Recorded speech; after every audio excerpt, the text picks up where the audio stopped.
Hey, what's up, everybody? Welcome to the Championship Leadership Podcast. I'm excited. Today we have Ryan Diaz from Austin, Texas, getting ready to move here shortly to the great state of California. But thanks for being here, man. I really appreciate it. I'm excited to have you. Nate, thanks so much for having me on, man. It's a cool. I'm in a bit of a different space, like I was mentioning before. But yeah, are you in Cali, or are you? No, I'm in Minnesota. Okay, I'm in Iowa right now. So. Oh, you are? No kidding. Close to you, yeah, man. Yeah, really close. Where in Iowa? Waterloo. Okay. Yeah, very close, actually. I'm just outside of Rochester, so not probably like an hour and a half, maybe 2 hours to Waterloo from here. So that's crazy. Wow. Maybe we should get together here before you leave. Yeah, for sure. But yeah, that's that. The first question I like to ask as we get into this to kind of start the conversation off is, Championship Leadership is the name of the podcast. So, what comes to mind for you? What does championship leadership mean to you when you hear that? Man, that brings me back to my football days. Yes. About a decade ago, I was playing high school football. Had an opportunity to play at Fordham University as a punt returner and a running back. And okay. I didn't take it because I went for grades, but I had an amazing coach. I had some amazing mentors and coaches who were like the guys before the business coaches that I ran into. Yeah. And he talks about championship leadership. And it was really about laying down for the greater cause, laying down for the win and putting your team, putting other people in front of you, and really putting your own selfish desires or your own agenda aside for the greater good. And I'm still friends with one of my main coaches who taught me that. And, it's been something that he's been one of my best mentors along the years. So that championship leadership, when I heard your podcast, I was like, man, that's a great question to start off with, because I heard you've asked that before. Mm-hmm. And, it brought me back to the days of football where I learned about there's 52 other guys in this team, and you have to put what we're all pushing for, the movement, before yourself. Yeah. And make this thing work. Yeah. So true. Right. I mean, I think, I've been lucky enough I played some college football and in high school, and been in athletic sports my entire life for the most part. And always the teams that won, that were special, were those teams that they just had an incredible bond. They were like family. And I think in those situations, you can't, no one is bigger or better than the team itself. And those are the ones that thrive. Absolutely. So yeah, I 100% agree with that. Why don't you tell us a little bit more about you and who you are? You came into my world. We talked a little bit. I got your book right here, how to get your first 100 podcast downloads in 100 days. And a good friend of mine, Brian Agnew, shout out to B. Agnew, if you're listening, in Austin, Texas. You guys connected. He told me about you. He was raving about you. Checked out your book and put a special request to get a hard copy. And somehow I was able to finagle that. So I appreciate it. But when I saw that you're looking to come on some shows, I hopped at the chance to have you on. So maybe you could tell us a little bit more about you and kind of your story, the path that you've been on to get to where you are today, and let us know what it is that you are up to today. Sure. Absolutely. So I'll start from college. Coming out of college, I was set to go on a trajectory that was not going to end up probably very good in my eyes in the grand scheme of things. So I grew up in a restaurant business. My parents owned restaurants, and I was always working in the back of the house. And I thought that's my path. That's what the world set out for me. My family's already made a way there. I'm just going to go and run the restaurant and be happy. And, getting into college, I learned the nitty gritty of that industry. And I realized that this is not for me. This is not what I want to do. I took some internships and realized really quick that this is not doesn't fit me, doesn't fit what I want to do. I keep going this route, I was going to be either unhappy or dead. And I was like, well, this is definitely not this is not where I want to be, obviously. So around senior year in high school or college, this was probably 2014. Yeah, 2013, 2014. I started to really figure out okay, well, this sucks, but what do I like doing with my time? And it all kind of led to the gym and led to health and fitness and training. As we talked before, I was an athlete just like you were in high school, and never really left that. That never really left me. So I was like, let me go be a trainer, because I love training and helping people and working out. So that led me into the training space, and you've seen it now, like online training is a huge thing. Back in 2014 and 15, it was just kind of starting to be a bit bigger and starting to be a thing back then. So that's where I kind of got my foothold in online training and online and business online, which is obviously not what I do now, but that world was almost my gateway drug into getting into what I'm doing now with podcasting. So funny enough, I had an internship with Marion, and it was at their residence, one of their residence in locations in Orlando. And every night, like as a night auditor, when I worked, you go to work at 11, you go to bed at 7 a.m., which is really, I mean, for a college student at the time, that's kind of normal. But, yeah, right. I'm not up doing, up late working, I'm up late partying. So yeah. Okay.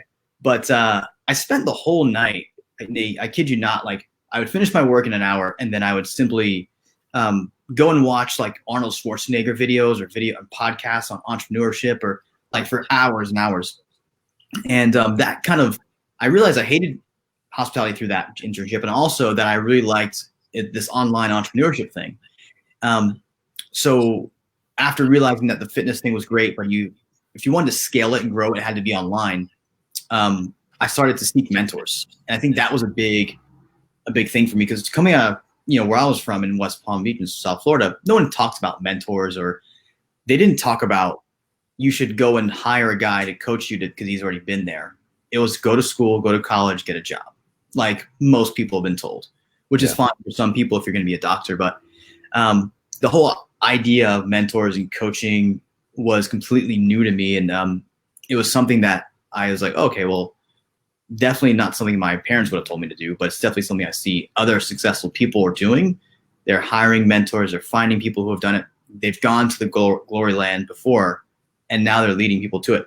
So around 2015, 2016, I started getting into like figuring out, how do I build this online business as a fitness coach. And then I ran into a really cool guy named Vince Del Monte, and Vince was the first guy who was honest enough with me to say, hey, you're not that good at fitness. You're average at best. Yeah. But you have a podcast. I'd started a podcast along the way, and he's like, why don't you charge people to help them with their podcast? And at the time, I had been trying to create an info product. I was doing online coaching. The only successful thing I would say to that date that I'd done, Nate, was launch this podcast that got some good traction. That was it. And I really didn't see it as such a feat, because I followed a course and I did it. So I didn't think that like anyone else could do it. I didn't see any inherent value to it. Didn't realize people were going to pay money to do that stuff. But it was that honesty from a coach who I had paid for that gave me the pivot, or else who knows, I may have been still doing fitness stuff today and struggling. So that coach was the first guy who helped me pivot into moving into something that's I'm good at. I can help people with. I can make a bigger impact. I can create a living out of, and that's how I got here into where we're at today, and helping people with podcasting, helping them grow their online following through audio. So that's kind of the long and short. There's a lot of other mentors along the way, and a ton of failures we could totally get into later. But that's kind of my transition from broke and lost college kid to semi-decent human being. Yeah, I love it. That's a great story. Well, tell us a little bit more about exactly what it is that you're doing right now.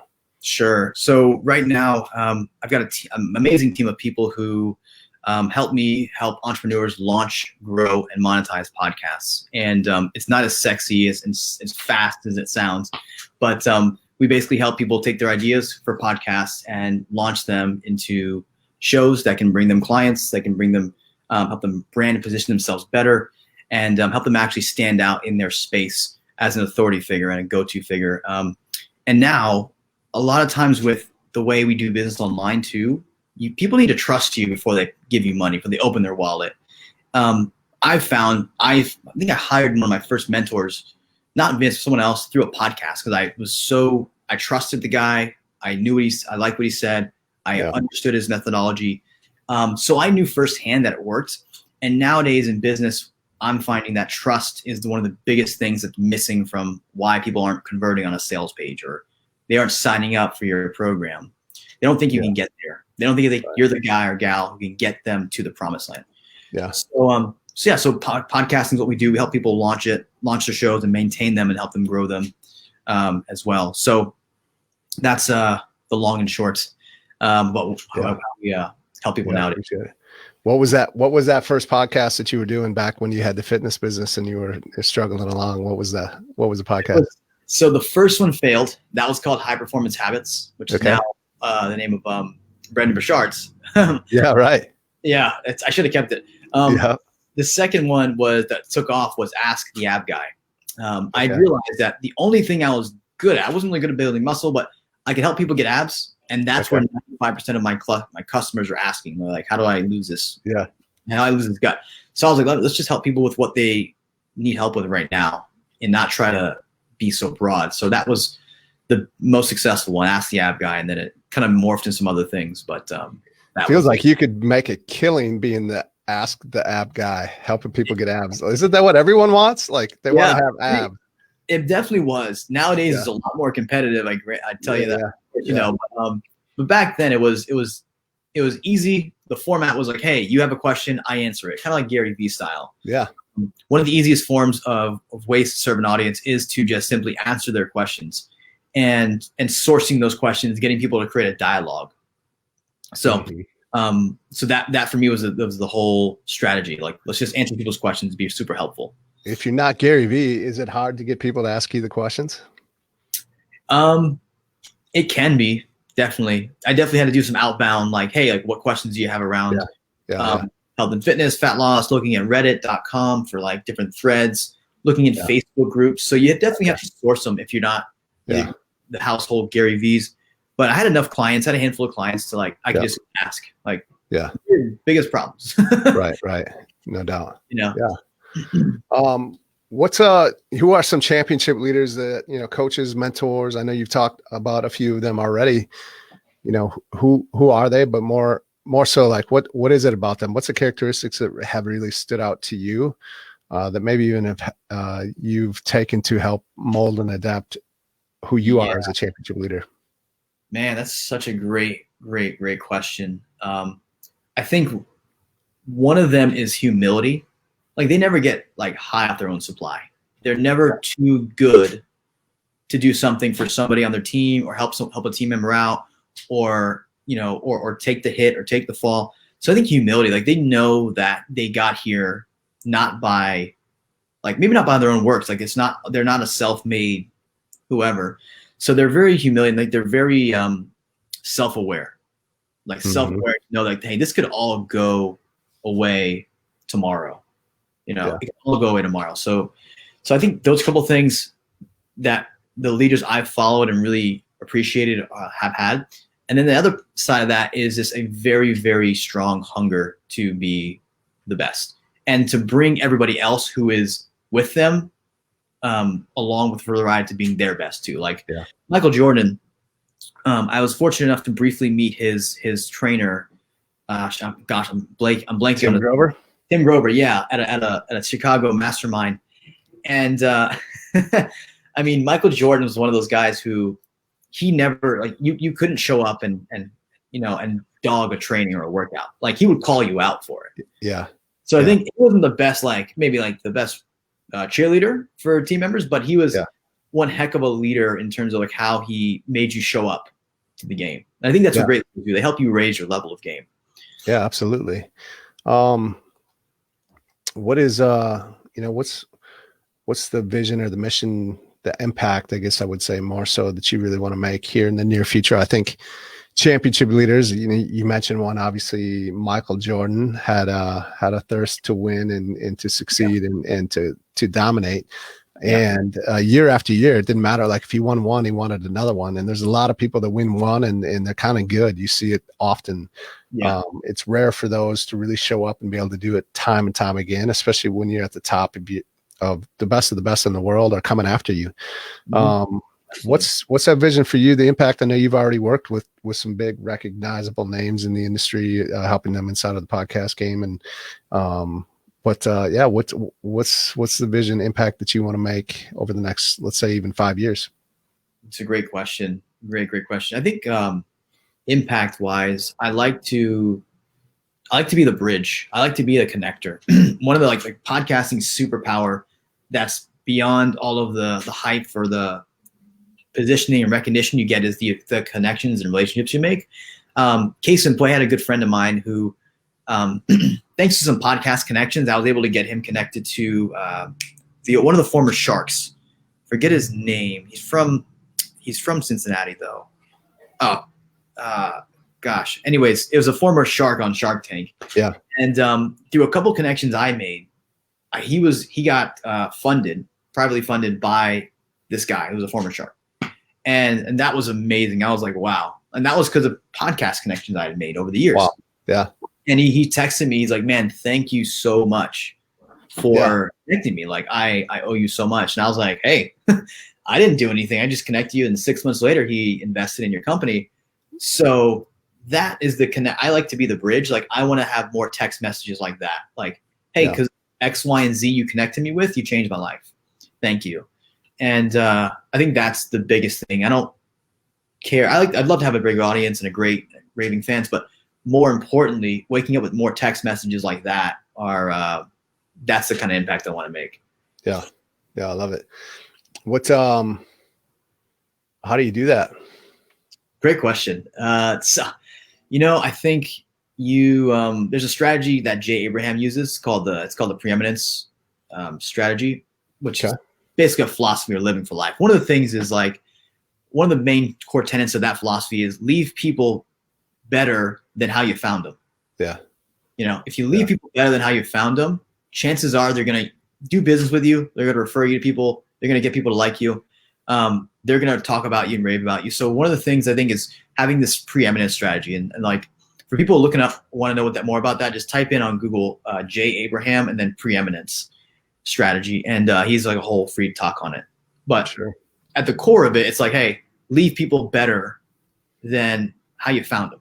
Mm-hmm. And if you do that on every podcast interview you're at, every interview you host, every person you meet, like you will build a huge tribe of people and fans and friends.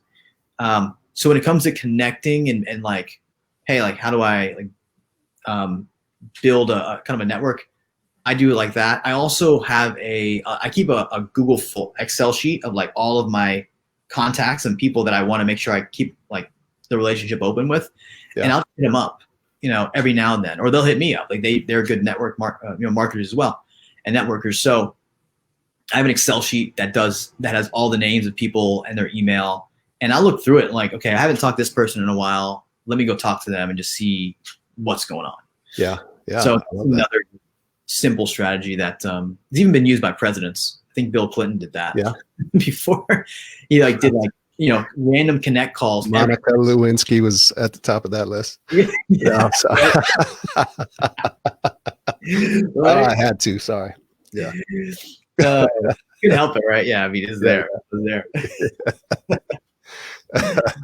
No, I love that. That's great. It's a simple strategy, but it's like, how many people are actually taking the time to do something like that? So it often is the simplest things that work the best, right? It's ridiculously simple. And I don't know. I mean, there's always like a trade-off. It's like person may never reciprocate. The person may never feel the same way about you, but it's like, I think the law of averages, like if you do it enough times, it's going to come back to you and it's going to make an impact in your life 10x somewhere or another. Yeah, so. Absolutely. Yeah. There's a great book. I think it's called Go Giver or Go Givers that very, very similar philosophy, I believe. So just giving back to people, creating a ton of value and seeing it come back to you in some form or fashion down the road. Right. What's Let's switch gears here a little bit then, and let's talk about what I like to call like a critical moment or a defining moment in your life, kind of that fork in the road where, had you made a different decision, you could be very different place in life. Sure. Is there a moment or two that comes to mind for you that you could share with the listeners? Yeah, absolutely. So I don't know when it was, 2015 or so, I was just coming out of college. I was broke. living at home. I was working for my parents still. Luckily, thank God I had that job. Yeah. And I was into like the online marketing spaces, like trying to grow, and just someone who just wanted to learn. I spent $5,000 on this event. I think it was a 3 or 2 day event, and I didn't learn anything from it because it was such advanced marketing. It was way over my head. Like now, I could probably make some, make my money back on that really fast. But yeah, I had no idea. I had no funnel. I had no audience. So this stuff was way over my head. So that was a wash. But the one thing that came out of that mastermind, because there's like 5 or 6 other people in there. And these are all millionaires. And it was me and my buddy who were broke as a joke, both of us trying to figure out this thing. And the defining moment was when one of the guys who I had been looking up to, because like, imagine being surrounded in like a room of 5 or 10 people, and like they're all huge icons that in your space.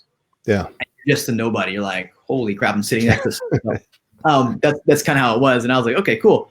But I had a podcast at the time, and I was running it, decently successful. None of these guys could care. But one of the dudes who I'd look up to mentioned something in the talk. He mentioned like in his like session that I got to get my podcast back running, or we haven't found someone to help us with that yet. And I was like, well, I've never really ran someone else's podcast. I barely know how to do this myself. But if I stick out my neck and act like I know what I'm doing, and I can figure it out. I know I can figure it out. Yeah. Yeah. I don't have the steps right now. I can probably like work my way into his world. So at one of the breakout sessions, we're like drinking something, and this guy I'm talking about, his name's Ben Pakulski. He's like 300 pounds, bodybuilder, absolutely ripped, very intimidating, bald head. Yeah. He looks like a bouncer at a club. Yeah. And the dude is like, he's an awesome dude, but he's scary. So I had no idea who he was. He didn't know who I was. Some skinny kid coming up to him asking him about his podcast. I said, hey, I heard you need help with your podcast. I'd be happy to do it for free and just help you out because I love your work and love what you're doing. So he's like, okay, dude, whatever, cool. Email me after this event and we'll get started. We'll talk about it. We'll like kind of interview you. Yeah. So I do that. And the crazy thing happened was I worked for free for like 10 months. We ended up taking that show from like 33,000 downloads a month to 110. And that was kind of the case study that I used to get all of my clients. Wow. Now, had I not had the courage to say something to him, I may not have ever had the opportunity. This may not even be happening right now. So that was the big turning moment, because I was super scared about asking him, because I was like, what if he says no? I look stupid. Yeah. And you were offering to help them for free. Like you can't say no to that. I mean, yeah, right. I try to make it a no-brainer offer. Yeah. I think I told him, I was like, hey, all you have to do is record it, send it to me, and I'll do everything else. I'll do all the work for you. So I was trying to make it as irresistible as possible. Yeah, no doubt. And it worked. And but that was like the case study of the proof that I needed to get my foot into the door of everyone else. Yeah, huge, right? World. So that was the big epiphany, or kind of like moment. Yeah, thank you. That's great. Great story. Well, let's talk just a little bit about podcasts. There's a lot of, I think there's a good amount of folks that probably have a podcast listening to this, and some that probably have been thinking about it forever, right? And just haven't done it. Kind of like the book. Yeah. Been thinking about writing a book for a long time, but never have actually done it. Yeah. What's the important piece? Like, I know your book is talking about getting to 100,000 downloads in 100 days. And I know, being in this game as long as I have, this 2 years now on this show. Yeah. I'm not at 100,000 yet, but it's growing. It's growing slowly. It's growing a little quicker lately. But I don't know. I mean, what's really important inside of a podcast is, some people like want to monetize it, downloads. How do you get downloads? Maybe just give us a little one-on-one real quick on what's really truly important when you're first getting started in the podcast world. Absolutely. So, and it's just funny, I get this question all the time, but for me, it changes over time as I learn new things. Mm-hmm. And if you look at a podcast like a product, it's a lot easier to figure out how to sell it, how to market, how to monetize it. So my approach is to look at it like a product. Act like you're selling this thing. Yeah. When it comes to selling this thing, you need three things that need to really be a fit to make money out of it, to make it grow, and to be successful with it. Number one is you need to understand like what problem are you solving. If your podcast doesn't solve a problem and the audience know you're here to solve a problem, they really don't have a need, because people are driven mostly by fear. Yeah. Some people are driven by success and like they're go-getters, but most people are driven by fear. So what's a problem that you're solving for your market? Number two, who the heck are you serving? There's a lot of podcasts that aspire to be almost like a Lewis Howes, and there's nothing wrong with that. Yeah. However, that model's already been taken, and those guys have done amazing stuff with it. So if you're trying to compete with people with huge budgets, huge influence, huge email lists, it's really, really hard. Yeah. Really hard. So having the problem down, what's the problem you're solving, what you're good at solving, what do you love talking about all day? For me, it's podcasting. I love talking to people about podcasts, do it all day. Number two, who the person you're solving? What's their situation right now? What are they currently struggling with?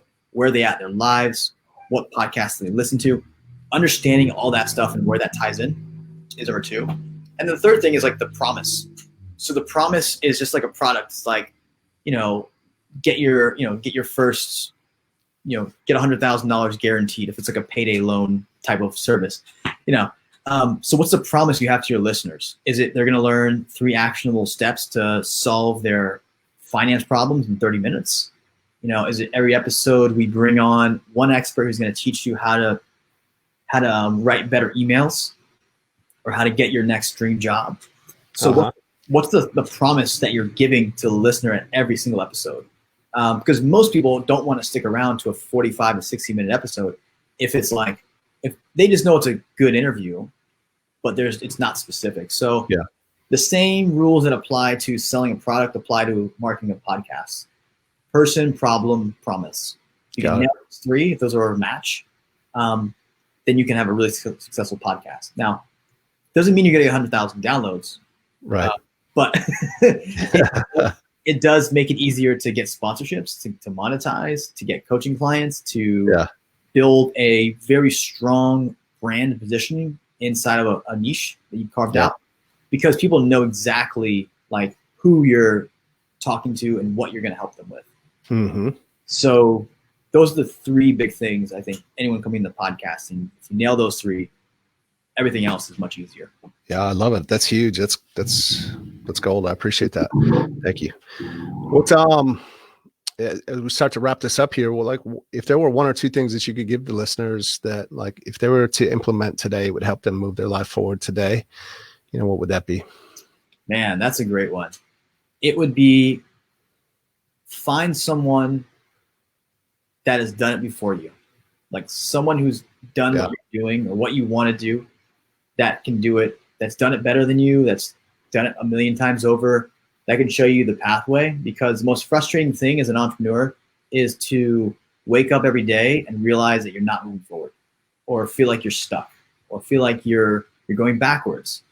So, and then think a lot of times people are afraid to find that coach or that mentor because of money. I think I challenge people to like look at like, what's your life going to be like if you don't have that mentorship or guidance? Because it's going to be a lot harder to find people. So I think that's the biggest thing, is like find someone who's done it before you. Definitely. Yeah, absolutely. Yeah, I love it. Beautiful. What are a few ways that we can, the listeners, find out more about you, what you're up to, and follow you? You know what? I think so. That book you've got there. I'd love to give that away to people. Unfortunately, not the actual hard copy version, but we can give them away. Same exact content. That's a PDF version, and you got to be special to get the one hard copy. This is like the only one in print. I had to call in favors and do a lot of crazy things to get this book. So a lot of interesting and stuff, right? Those are limited edition for sure. Yeah, I'm gonna order another couple dozen. So but the content's still available. Podcast where you can find it is podcastdomination.co/PDF, and we'll make sure we link it so it's in the show notes for everybody. But that's where the best place to just get that book, and then you'll jump into my world through doing that too. I'll send you a bunch of cool emails as well. So Nate, thank you so much. This has been awesome. Yeah. Thank you, Lewis, man. It's been an honor to have you here, and it's been fun. So I really appreciate it. Thank you. Have a great day. You too.